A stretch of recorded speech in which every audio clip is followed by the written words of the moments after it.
मैं संदीप बिछारिया चित्रकूट की धरती से आप सभी का स्वागत करता हूँ। इस वक्त हम हैं गायत्री शक्तिपीठ में। गायत्री शक्तिपीठ का नाम आते ही याद आते हैं पंडित श्री राम शर्मा आचार्य। पंडित श्री राम शर्मा आचार्य वो जिन्होंने 108 वाङ्मय लिखा, यानी वैदिक संस्कृति का वो भाग लिख डाला जिसकी कोई कल्पना भी नहीं कर सकता है। बताया जा रहा है कि 70 अभी प्रकाशित हैं, बाकी प्रकाशन में हैं। तो हम ये कह सकते हैं कि जो नालंदा, तक्षशिला आदि बड़े ग्रंथालयों में हमारी संस्कृति के साथ कुठाराघात हुआ था, तो उसके लगभग 500 साल 2500 साल बाद एक ऐसा व्यक्ति हमारे सामने हुआ जिसने हमारे पुराने सभी वेद पुराण भाष्यों को पुनर्जीवित करने का काम किया।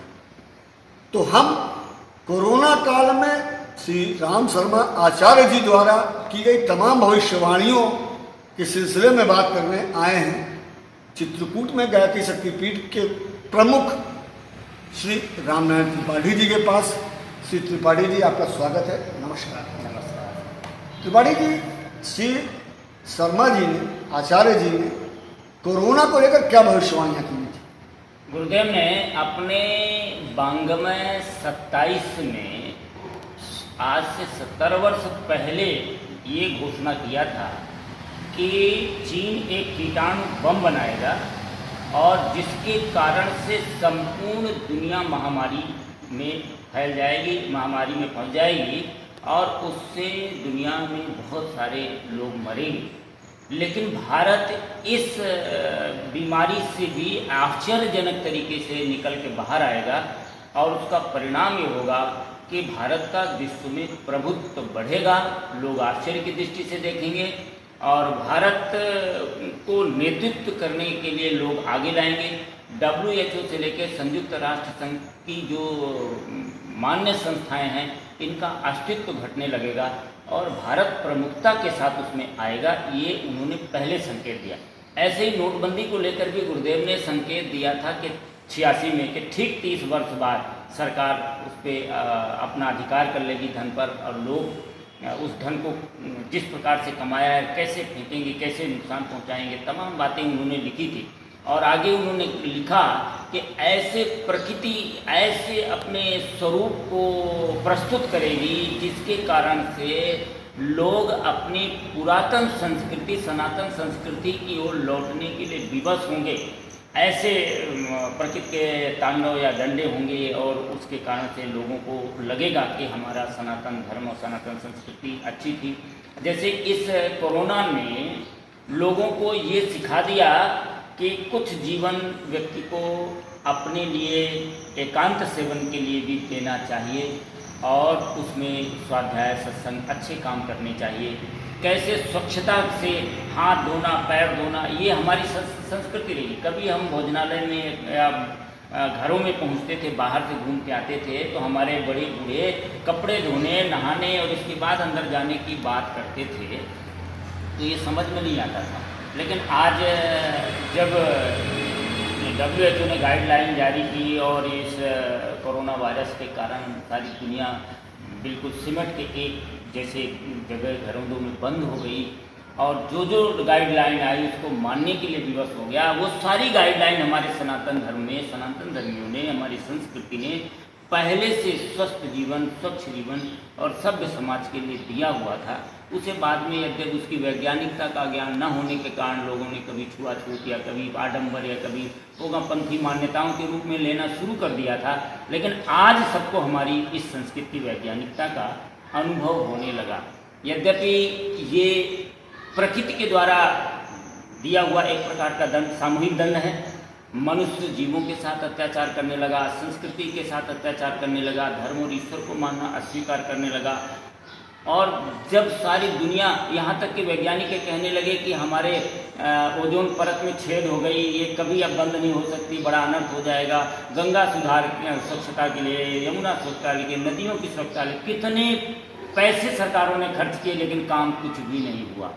पर प्रकृति ने एक झटके में एक ही वायरस के प्रयोग से जिसका वजन भी पूरी दुनिया में 1 ग्राम से भी कम होगा, इतने छोटे से प्रयोग से ओजोन परत भी बंद हो गई, छिद्र उसके बंद हो गए और तमाम स्वच्छता और पर्यावरण जितनी भी समस्याएं थी उसको काफ़ी कंट्रोल कर दिया। ये ईश्वर का दंड है। सामूहिक रूप से मनुष्य जब अपने सीमाओं को तोड़ता है तो उस सीमाओं की रक्षा करना ही परमात्मा का काम है। इसी सत्ता को हम लोग भगवान के रूप से मानते हैं और ये सनातन धर्म मानता आया, कहता आया और उसका प्रत्यक्ष स्वरूप आज देखने को मिल सकता है। और निश्चित रूप से हमारा भारत इन्हीं सिद्धांतों को स्वभावतः पालन करने के कारण बचा हुआ है। कोरोना से कोई ज़्यादा क्षति नहीं हो पा रही है। नहीं तो यहाँ तो जो पाश्चात्य देशों जैसी जो स्थिति है उस पर हम निगाह डालते तो हमको तो लगता था कि हमारे देश में तो 50% आबादी खत्म हो जाती, लेकिन कुछ भी नहीं होने वाला है।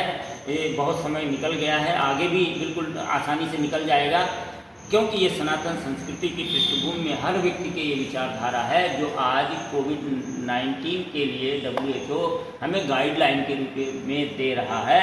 हमारे लोगों ने उसे पहले स्वीकार किया था और आज भी देख लीजिए अधिकांशतः कोरोना के मरीज वही हैं जो आज भी उस सनातन संस्कृति या WHO की गाइडलाइन से नीचे रह रहे हैं। कोई स्वच्छता का ध्यान नहीं दे रहे हैं, कोई सिद्धांतों का ध्यान नहीं दे रहे हैं, सोशल डिस्टेंसिंग नहीं कर रहे हैं। उन्हीं में अधिकांशतः कोरोना के लक्षण पाए गए हैं और वही परसेंटेज है। और सनातन संस्कृति के जीवन को मानने वाले लोगों में अभी तो शुरुआत भी नहीं हुई होगी, मुश्किल से तो बहुत गिने चुने केस आए होंगे। इससे बड़ा प्रमाण प्रकृति का क्या हो सकता है, हमारे सनातन संस्कृति की वैज्ञानिकता का क्या हो सकता है, हमारी ऋषि संस्कृति का क्या हो सकता है। और इसी ऋषि संस्कृति की वैज्ञानिकता को सिद्ध करने के लिए और जन जन तक पहुंचाने के लिए परम पूज्य गुरुदेव पंडित श्री राम शर्मा आचार्य जी ने कठोरतम तप साधना करने के बाद इतना साहित्य इतने वाङ्मय उन्होंने दिया। उन्होंने तो ये कहा कि धर्म और संस्कृति के ऊपर हमने जितना लिख दिया है 15,000 वर्षों तक किसी को लिखने की जरूरत नहीं होगी, मात्र इन्हें फॉलोअप करने की आवश्यकता है। तो ये सारे सिद्धांत आचार्य प्रवर ने दिया था। गायत्री परिवार इन्हीं सिद्धांतों को जन तक पहुँचाने के लिए, सनातन संस्कृति को जीवन देने के लिए आज के आधुनिकतम स्वरूप को आत्मसात करके अपने संस्कृति को कैसे गतिमान बनाया जाए, इसके लिए गायत्री परिवार का एक विशाल तंत्र खड़ा किया था। श्रद्धेय डॉक्टर प्रणव पंड्या जी आज इस गति को बड़े बखूबी पूरी दुनिया में सैकड़ों देशों में पहुंचाया है। अभिनंदन और वंदन आपको इस प्रकार के प्रश्न करने के लिए।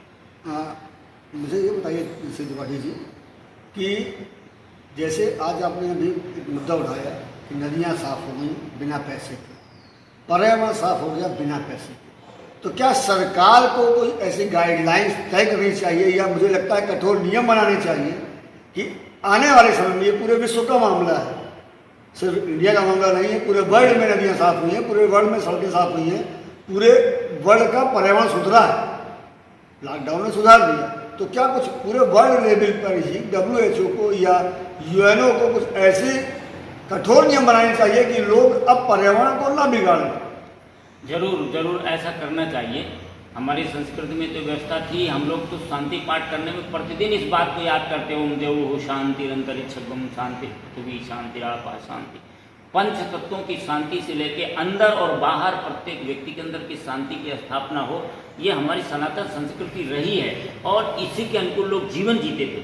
हमारे यहाँ जल को देवता कहा, वायु को देवता कहा, अग्नि को देवता कहा, इनका कभी दुरुपयोग नहीं होने दिया। इनका कितना शानदार उपयोग किया देवता मान करके। एक पानी की बूंद, कभी पानी में आदमी थूक नहीं सकता था, कोई गंदी चीज फेंक नहीं सकता था, उसे अपमान मानते थे। नदियों को माँ कहा, गंगा माँ कहा, जमुना माँ कहा, और माँ जब कहा तो उनका सम्मान करना हमारा धर्म बन गया, ये हमारी संस्कृति रही।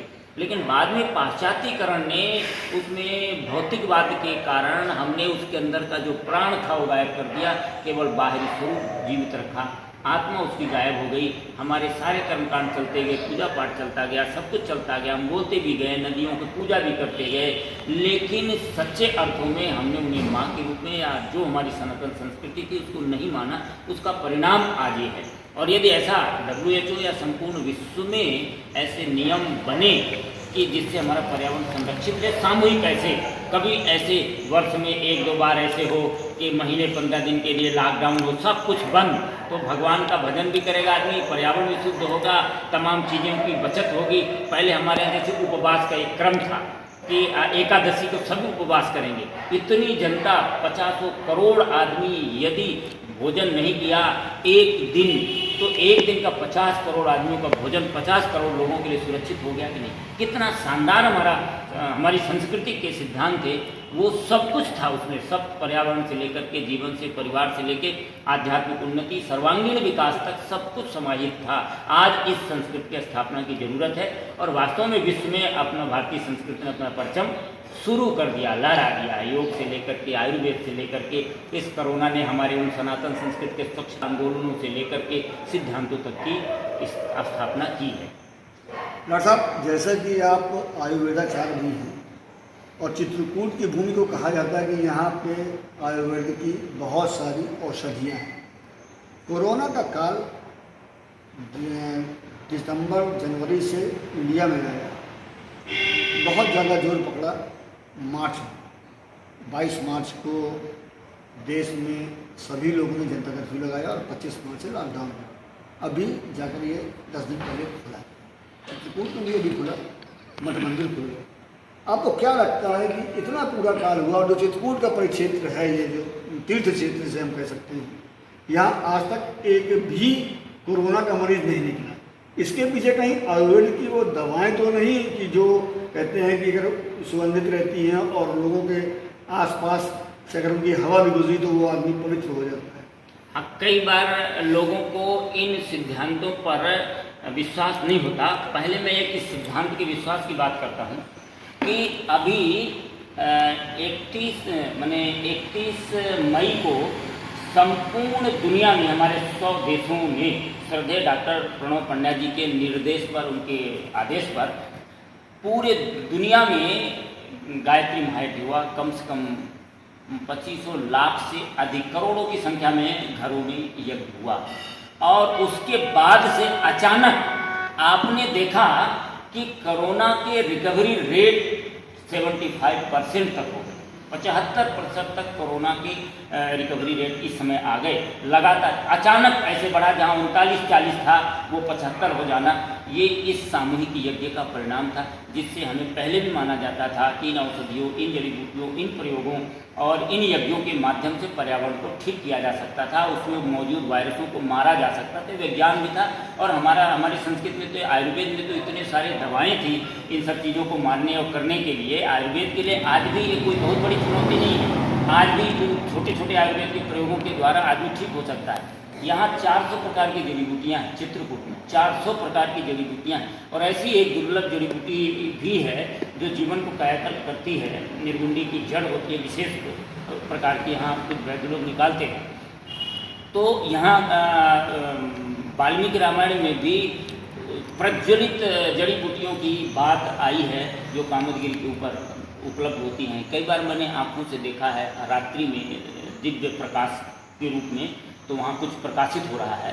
तो निश्चित रूप से जब हमने वाल्मीकि को पढ़ा तो उससे कोरिलेट किया कि ये वही जड़ी बूटियों की दिव्यता हो सकती है जो रात्रि में होती है।